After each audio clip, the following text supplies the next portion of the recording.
বিশ্বনবীর সাহাবী খুবাইব রাদিয়াল্লাহু তাআলা আনহু তিনি যখন ইসলাম গ্রহণ করলেন, ইসলাম গ্রহণ করার পরে তার উপরে অত্যাচার করা হলো, নির্যাতন করা হলো।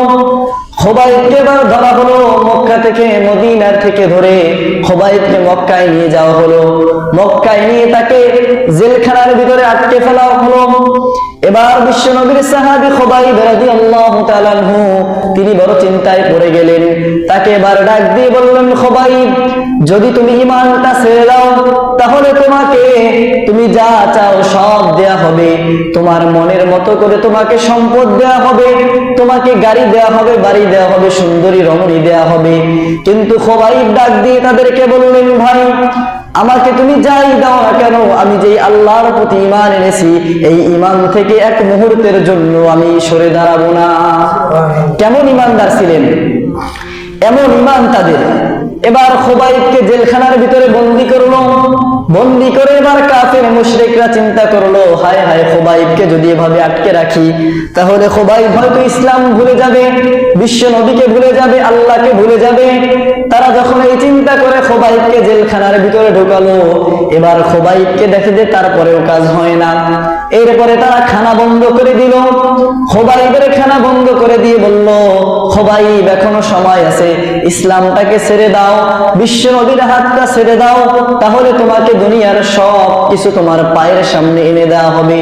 এখনো দুনিয়ার ভিতরে দেখবেন আল্লাহকে ভুলে গেলে তাদের জন্য সব কিছু এনে দেওয়া হয়, কিন্তু যারা আল্লাহর উপরে অবিচল অটল থাকে ওই সমস্ত মানুষগুলোকে দুনিয়া দিয়ে আল্লাহকে ভুলানো যায় না, কারণ তারা দুনিয়া লোভী হয় না। তারা চিন্তা করে, ওয়ামাল হায়াতুদ দুনিয়া ইল্লা মাতাউল গুরুর, দুনিয়াটা তাদের কাছে কোনো কিছুই নয়, কারণ দুনিয়াতে আমি আজ আছি কাল নাও থাকতে পারি, আমার সম্পদ, আমার টাকা পয়সা এগুলো আমার কোনো কাজে আসবে না, কারণ দুনিয়ার সাময়িক সময়ের জন্য আল্লাহ আমাকে অবকাশ দিয়ে দিয়েছেন দেখার জন্য যে আমি দুনিয়ায় বসে কি করি, দুনিয়ার সময়টাকে আমি কোন কাজে ব্যয় করি।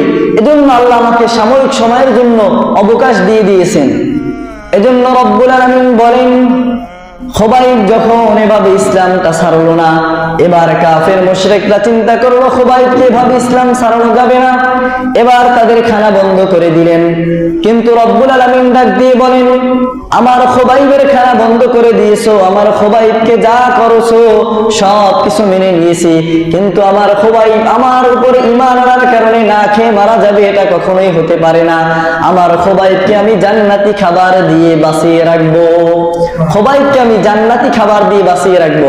তোমরা দুনিয়ার ভিতরে খাবার বন্ধ করে দিতে পারো, কিন্তু আমার খুবাইব আমার